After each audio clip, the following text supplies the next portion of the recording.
حضور کو بنا کے بھیجا. آپ ابھی چاند پہ جانے کی باتیں کر رہے ہیں اور حضور معراج پہ گئے. اب براق کے بعد جب سدرۃ المنتہا آئی تو جبریل نے کہا کہ بس میں اس سے آگے نہیں جا سکتا, اب یہاں سے سفر آپ کو اکیلا کرنا ہوگا. تو اب یہاں سے آپ رفرف پہ بیٹھے. جب لوگ آپ تشریف کرتے کہ رفرف کے معنی عربی میں کچھ بھی نہیں ہے بلندی کے علاوہ. ابھی براق ہماری سمجھ نہیں آیا تو رفرف کہاں سے سمجھ میں آئے گا. اب قرآن کی ایک آیت نے ہمیں سہارا دیا کہ زیادہ دماغ مت خرچ کرو. ہم نے کچھ جوڑے بنائے, کچھ جوڑوں کو تم جان گئے ہو اور کچھ جوڑوں کو تم نہیں جانتے. ہم نے کس میں بہت بڑا بتا دیا, کچھ جوڑوں کو تم جان گئے کچھ جوڑوں کو تم نہیں جانے. ہم نے تمہیں کچھ سواریاں دیں, کچھ سواریوں سے تمہاری واقفیت ہو گئی ہے, کچھ سواریوں سے تمہاری واقفیت نہیں ہوئی ہے. یہ آیت آخری انسان بھی پڑھ رہا ہوگا قیامت سے پہلے, یعنی کہ کچھ سواریاں ابھی بھی رہ جائیں گی جو انسان نہیں جانتا ہوگا. ان کو وہ عالم آخرت کی سواریاں ہوں گی جو پورے سرات پر گزرنے کے ذکر ملتے ہیں, تو وہ سب ہماری سوچ سے آنے کی بات کی سواریاں ہیں. سوال دے محمد.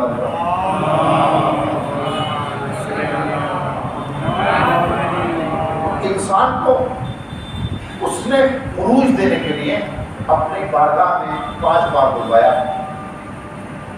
اس لیے نہیں کہ اس کی کبریائی کا ذکر کریں تو اس کے یہاں طاقت پور بن جائے گی, اس کے یہاں چارجنگ ہو جائے گی, اس کے یہاں طاقت آ جائے گی.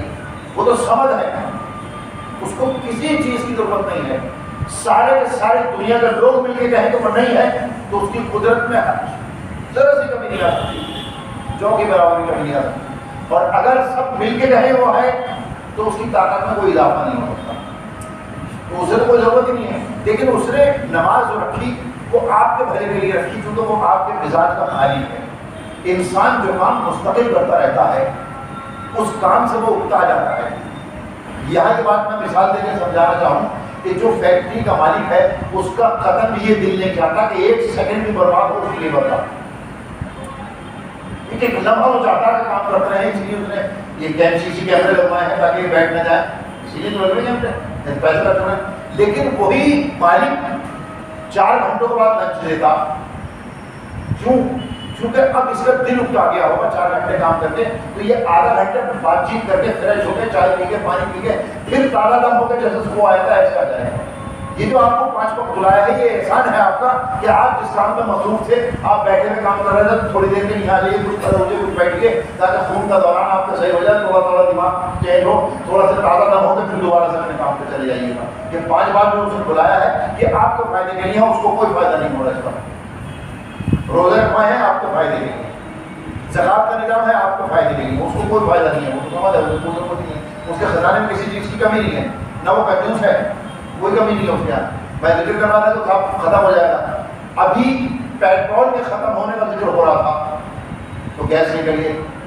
ابھی گیس کے ختم ہونے کا خطرہ محفوظ کیا جا رہا تھا تو سولر انرجی مل گئی.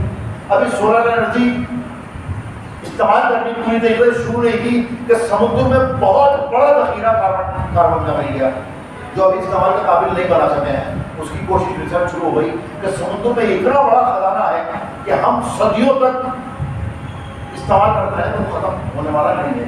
تو جس نے ہمیں پیدا کیا ہے, جو اپنے آپ کو تعارف کرا رہا ہے کہ میں تمہارا رب ہوں, تو ہمیں پریشانی کیا ہے کہ پانی ختم ہو جائے گا, یہ ختم ہو جائے گا. آپ صرف اس کا کہنا مانتے رہیے, کچھ بھی ختم ہونے والا نہیں. اس نے کہا ہے کہ اگر تم میرا کہنا مانتے ہو تو تمہیں میں اپنی مثال بنا دوں گا.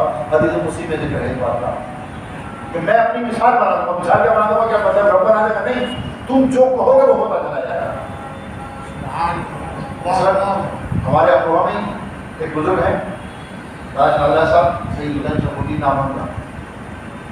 تو وہاں پہنچے امروہہ قوم میں لوگوں نے کہا کہ صاحب یہاں پہ نقصان بھی چھو ہوتے جہاں پہ آپ نے ڈیرا لگایا ہے, تو آپ نے فرمایا کہ ہمیں نقصان نہیں دیں گے. یہ ہمیں جو ہے ہمیں نقصان نہیں دیں گے. اس ہم میں مسلمان نہیں ہے بلکہ ہندو شامل ہے اس میں. ان کے مزار پہ جب بیچو لے کے جاتا ہے کوئی آدمی, ان کے مزار پہ میرے کے بعد بیچو چلا گیا تو کوئی بھی ہاتھ میں لے لے وہ ڈنگ نہیں مار سکتا. ان کی حدود سے باہر نکال لیے وہی ڈنگ مار دے گا. یہ کیا مراد ہے؟ صرف یہ بتانے کے لیے اللہ نے سب کچھ کروایا ہے کہ دیکھو جو لوگ میرا کہنا مانتے ہیں ان کو میں ایسا بنا دیتا ہوں. تو اب فخر المرسلین کا ذکر میں اگر کروں, یہ غلط بات ہے کہ مسلمانوں نے ترقی بہت کر لی, ہم رسول جیسے ہیں, رسول ہم جیسے تھے. مسلمانوں کی ترقی ہے, بڑی اچھی بات ہے. کہ رسول تو ہم جیسے تھے لیکن صحابہ ہم سے بہت بلند تھے. یہ کون سا معاملہ ہے؟ رسول تو ہم جیسے تھے, صحابہ کرام تو مرتبہ بہت بلند ہے, تو رسول سے بلند ہے کیا؟ یہ سمجھ آ رہا ہے. یہ ہے مطلب مسلمان اور ہی نہیں کر رہا, آپ کہہ کیا رہے ہیں. حضور نے کہتے کہ حضور تو ہم جیسے آدمی تھے, ڈاکیے تھے, وہ کچھ نہیں. اچھا تو مجھے بتائیے گا کہ جب ایک کافر نے کہا کہ آپ جادوگر بہت اچھے ہیں, آپ نے پیڑوں کو چلا کے دکھا دیا, آپ چاند کے 2 ٹکڑے کر کے دکھا دیے, کوئی کمزور سے کمزور روایت دکھائیں مجھے کہ جہاں آپ نے کہا اس کافر سے کہ ذرا جبریل آ جائیں تاکہ میں پرمیشن منگوا لوں. کئی بار ہوا ہے یہ موبائل سے پہلے کہ رک جاؤ جبریل آ جائے, میں آیت سناتا ہوں, لیکن اس واقعے میں نہیں ہوا. جیسے ہی کہا ویسے چاند کو 2 ٹکڑے ہو گئے. اب جو لوگ کہتے ہیں کہ ہم جیسے تھے, تو میں ان سے کہتا ہوں کہ اگر تم جیسے تھے تو تم کاغذ پہ اپنے ہاتھ سے چاند بنا کے انگلی سے 2 ٹکڑے کر کے دکھا دو کاغذ پہ, تو کم سے کم شرافت ہونی چاہیے. یہ معجزہ ہے حضور کا کہ حضور نے توحید کو اس شان سے پہنچایا ہے کہ ان کی امت میں اپنا جیسا تو کہنے والے پیدا ہو گئے لیکن اللہ تعالیٰ کہنے والا پیدا نہیں ہوا. کوئی ایک فرقہ ایسا نہیں ہے جو حضور کو اللہ جیسا کہتا ہو. یہ حضور کا بہت بڑا معجزہ ہے کہ آپ نے اس طریقے سے توحید پہنچائی ہے. جہاں لا الہ الا اللہ ہے وہاں محمد رسول اللہ ہے, اور اس کے ساتھ عبد کا ذکر ہے. نماز میں کیا پڑھتے ہیں ہم؟ اشہد ان محمد عبدہ و رسولہ. عبدیت کا ذکر اپنی کرا کے اب بالکل توحید کو خالص پہنچا دیا ہے. یہ دن جمعہ کا ہے, اس کی برکتیں ہم حاصل کریں. بس ایک روایت پڑھ کے میں بات کو تمام کرنا چاہ رہا ہوں کہ جمعہ دن بہت سی فضیلتیں ہیں جمعہ کی, بہت سے سوروں کا ذکر ہے انہوں نے, لیکن سورہ رحمان بہت خوبصورت سورہ ہے. قرآن کا رزم کے اعتبار سے, ذہن کے اعتبار سے اس کے لیے روایت ہے کہ جو شخص مستقل جمعہ کے دن سورہ رحمان کی تلاوت کا ورد کرتا ہے تو قیامت کے دن اللہ اسے شکل دے دے گا اور وہ مشکل ہو کر پوچھے گا کہ بتا کس کس کی بخشش کروانی ہے. اپنے قاری سے وہ پوچھے گا کہ کتنے لوگوں کی مجھے بخشش کروانی ہے. اللہ جو ہے ہمارے اوپر مہربانی کے ساتھ معاملات کرنے والا ہے. جو آپ خود بے جمعہ میں سنتے ہیں کہ اس کا فضل جو ہے اس کے عدل سے آگے چلتا رہتا. معاملات جو ہے عدل سے نہیں ہونے کے, فضل سے ہوں گے. اسی لیے حضور نے کہا کہ اللہ کی رحمت کے بغیر کوئی جنت میں نہیں جا سکتا. تو صحابی نے عرض کیا حضور آپ کہتے ہیں میں نہیں. مراجعہ فرمائیں اس لیے کہ اللہ کی بزرگی مولا علی کا جملہ موجود ہے جن کی عبادتوں ریاضتوں کا میں کیا میری ساتھ کیا ہے ان کو منزل بتاتا ہوں, لیکن وہ بھی آخری رات کو یہ کہہ رہے ہیں اپنی بیٹی سے کہ میں اس کی بارگاہ میں جانے والا ہوں جس کے شایان شان میرے پاس کوئی عمل نہیں ہے. یہ ہے تو یہ چھوٹی چھوٹی چیزیں ہمیں بتائی گئی ہیں, ان سے بڑا فائدہ اٹھایا جا سکتا ہے. اور یہ چونکہ حضور اس مزاج کے ساتھ دنیا میں بھیجے گئے تھے کہ دنیا میں 2 مزاج ہیں انسانوں کے. ایک تو شداد اور نمرود اور فرعون کا مزاج ہے کہ مجھ جیسا کوئی نہ ہو, اور ایک نبوت کا مزاج ہے کہ سب مجھ جیسے ہو جائیں, اس لیے مجھ جیسے ہی جنت میں جا سکتے. اور اسی لیے قرآن نے کہہ دیا تم تو حریص ہو گئے, تم تو سب کو جنت میں لے کے جانا چاہتے ہو. کیا یہ لفظ حریص سے استعمال کر دیا اس نے, لیکن حضور کی کوشش یہ تھی, اسی لیے آپ نے دعا نہیں کی کہ عذاب نازل ہو جائے مکے والوں پر. جب اللہ نے کہا کہ یہ تمہارا کہنا نہیں مانتے, تمہارے پتھر مار رہے ہیں, تمہاری تبلیغ کا کوئی اثر نہیں ہوا, کہ اللہ کے پروردگار ان پر عذاب نہ بھیجنا, یہ مسلمان نہیں ہوئے ہیں تو ان کی اولادیں مسلمان ہو جائیں گی, ان کی اولاد مسلمان ہو جائیں گی. اتنے یقین کے ساتھ پیغام دیا گیا ہے, اور یہی وراثت تھی ان کی اولاد میں, یہی وجہ تھی کہ امام حسین نے مدینے سے مکہ اور مکے سے کربلا تک کا جو سفر کیا اس میں صرف ان لوگوں کو چنا جو دوزخ سے جہنم سے بچنا چاہتے تھے اور جنت میں آنا چاہتے تھے. وہ چاہے زہرین جیسا صحابی ہو جس کا نام شیعہ عثمان نے جلی حقوق میں لکھا ہوا ہو, جو امام حسین سے ملنا نہ چاہتا ہو, حج کر کے واپس وہ امام حسین سے ملنے نہیں آ رہے, اور بلکہ ایک منزل آگے پڑاؤ ڈالنا ہے, مستقل آگے چلنا ہے. لیکن امام کی کوشش یہ ہے کہ اگر کوئی بات میری مان لے اور دوزخ سے جنت میں آ جائے تو میرا کام پورا ہوگا, میری ذمہ داری پوری ہوتی ہے, میں رحمت للعالمین کا وارث ہوں, میرے اوپر یہ ذمہ داری ہے. نتیجہ یہ ہے کہ کہنا تو ہے وہ آپ پہنچ گئے وہاں پہ, ان کے ابھی خیمے اکھڑے نہیں تھے جو آپ کا قافلہ پہنچ گیا, اور آپ نے ادھر خیمے لگنے شروع ہوئے, ادھر کہا جناب علی حکمت سے بیٹا جاؤ ادھر اچھے کو بلا کے لاؤ. مغرب سے پہلے کا وقت تھا, چونکہ اس زمانے میں اور آج بھی جو لوگ جنگل میں سفر کرتے ہیں وہ مغرب سے پہلے کھانا کھا لیتے ہیں, کیونکہ پھر اس کے بعد اگر چراغ جلایا جاتا ہے تو کیڑے بہت آ جاتے ہیں, کھانا بہت مشکل ہو جاتا. تو وہ کھانا دسترخوان پر تھے جہاں پہ آواز دی. اب وہ لقمہ جو توڑ لیا تھا وہ نہ دسترخوان پہ واپس رکھتے نہ منہ تک جاتا. تو زوجہ نے ہلایا ایک بار کہ زہیر تمہیں کیا ہو گیا؟ فرزند رسول تمہیں طلب کرتے اور تم نہیں جاتے. بیوی کے کہنے پر اٹھ کے چلے. امام علی مقام آپ کے انتظار میں ایک بلندی پر کھڑے تھے, ایک ٹیلے کے اوپر کھڑے تھے. یہ زہیر کا جب سامنا ہوا تو زہیر بھی ایک ٹیلے پہ آ کے کھڑے ہو گئے. اب بیچ میں ایک نشیب تھا. زہیر اس مقام کو پہچانتے ہو؟ زہیر نے اپنے حافظے پہ روک دیا, نہیں میری پہچان میں یہ علاقہ نہیں آ رہا. زہیر جہاں تم کھڑے ہو یہ مقام پہچانتے ہو؟ جہاں میں کھڑا ہوں یہ مقام پہچانتے ہو؟ یہ سورج ڈوب رہا ہے, ایک تمہیں شاید کچھ یاد دلا دے. کچھ یاد نہیں آیا. جہاں میرے خیمے ہیں ان خیموں کو دیکھو شاید کچھ یاد آ جائے, کچھ یاد نہیں آ رہا. جہاں تم کھڑے ہو یہاں تم ہی کھڑے تھے, اور جہاں میں کھڑا ہوں وہاں پر ایک دن میرے نانا کا صحابی سلمان فارسی کھڑے تھے. کہنے لگے بس مجھے یاد آ گیا. کہنے لگے کیا یاد آ گیا مجھے سناؤ. تو جو ہے کہتے ہیں کہ مولا جہاں آپ کھڑے ہیں وہاں سلمان فارسی کھڑے تھے, اور جہاں میں کھڑا ہوں نہیں کھڑا تھا. میرے ہاتھ میں تلوار تھی, تلوار سے خون چمک رہا تھا. اس نشیب میں بہت سا مال غنیمت پڑا تھا جو میری شجاعت بہادری کی وجہ سے لشکر اسلام کو ملا تھا.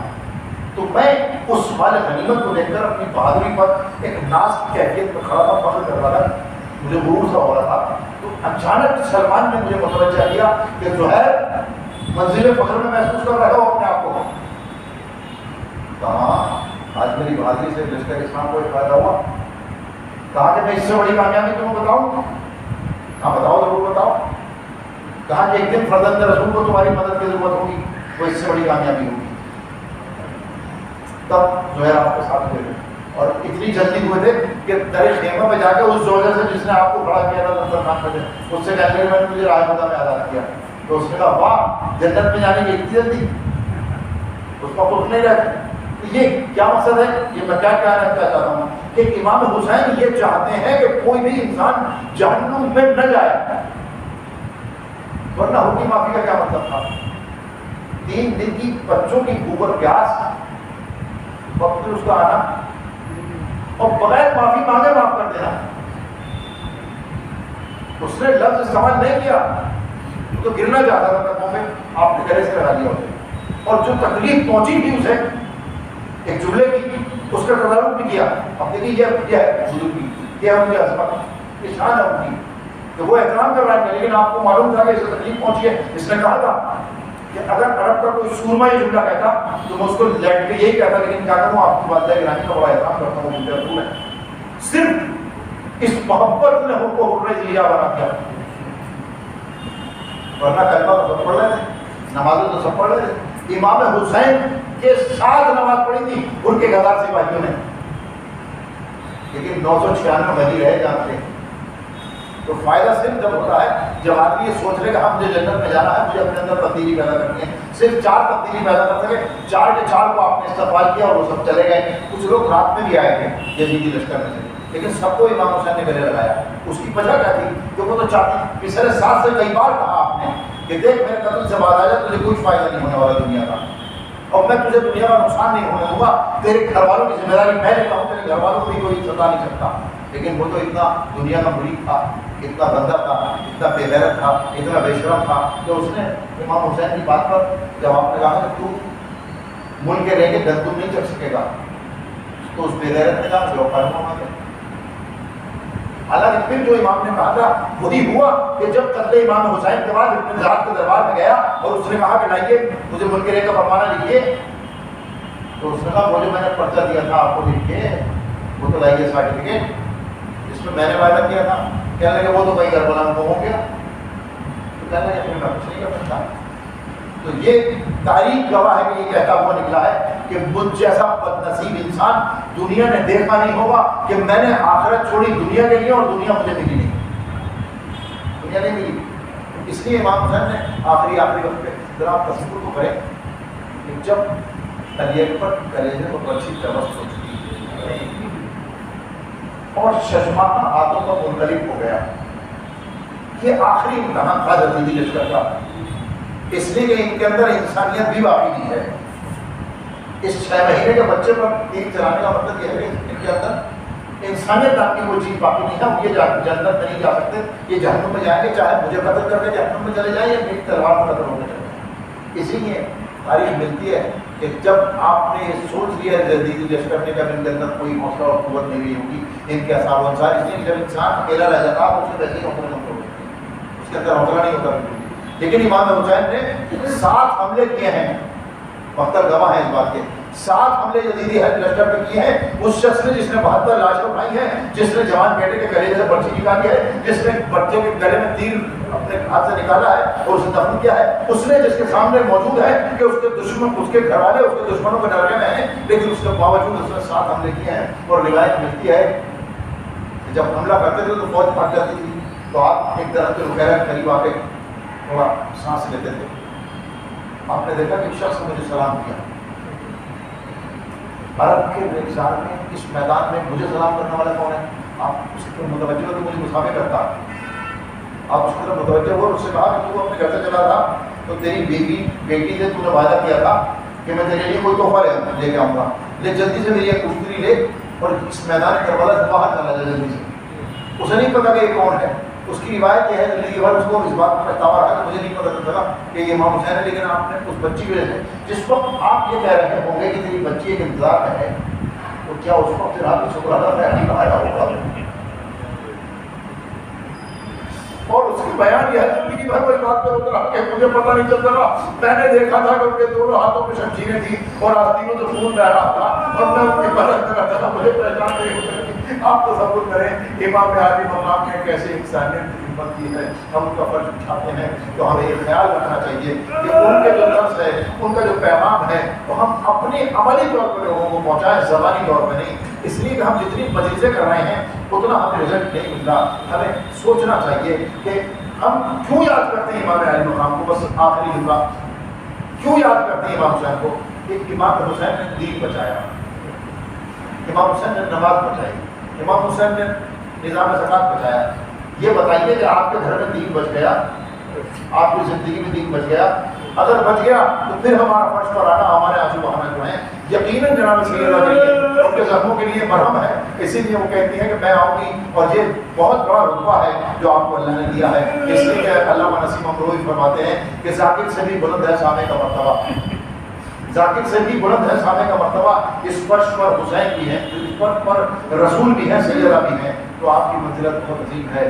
آپ فرش اعلیٰ پڑھاتے ہیں، مسلسل مجالس کر رہے ہیں. اس لیے کہ یہ مجالس ایک بنیادی پہلے شروع کی تھی یزید کے دربار سے انہیں رونے نہیں دیا گیا تھا. بچے اگر بابا کہتے تھے تو گالوں پر توجہ رکھتے تھے. اگر کوئی وارث کو یاد کرتی تھی اس کے کاغذات تربیت کی جاتی تھی. پروردگار عالم ہماری حاضری کو قبول فرما، حاضری کی حاجات پوری فرما. دنیا سے جا چکے ہیں ان کی مغفرت فرما، ان کی درجات بلند فرما. خصوصیت سے جن لوگوں کو ڈاک بورڈ پر لکھے ہوئے ہیں ان کو اور تمام مومنین مومنات کی درجات بلند فرما. پروردگار عالم ہمارے گناہوں کو تفریق فرما، نیکیوں میں اضافہ فرما. جن کے روزگار ہے ان کا برکت عطا فرما، جن کو جو بے روزگار ہے ان کو روزگار عطا فرما. پروردگار بیماروں کو شفا عاجلہ اور کاملہ عنایت فرما. علماء اعظام کا کی حفاظت فرما. پروردگار عالم مسافروں کو منزل تک پہنچا دے. پروردگار جو بے گناہ خیر لوگوں کی صحبتیں چہ رہے ہیں ان کی رہائی کا اسباب فراہم فرما. پروردگار عالم جو بے اولاد ہیں ان کو اولاد عطا فرما، جن کی اولاد ہو جائے کو صالح بنا. پروردگار ہمیں گھر والوں والوں کے ساتھ چلنے کی توفیق عنایت فرما. پروردگار انسانیت کو اس وبا سے جو انسانوں نے پیدا کی ہے اس سے نجات دے دے. مجھے رحمت العالمین کا وقت. پروردگار تیرا وعدہ پکا و سچا ہے، اپنے وعدے کو پورا فرما. ہمارے شہر، ہمارے ملک اور تمام دنیا میں امن و امان قائم فرما. ہم کے آخری نبی کو بھیج دے، ہم ان کے ناصر و مددگار و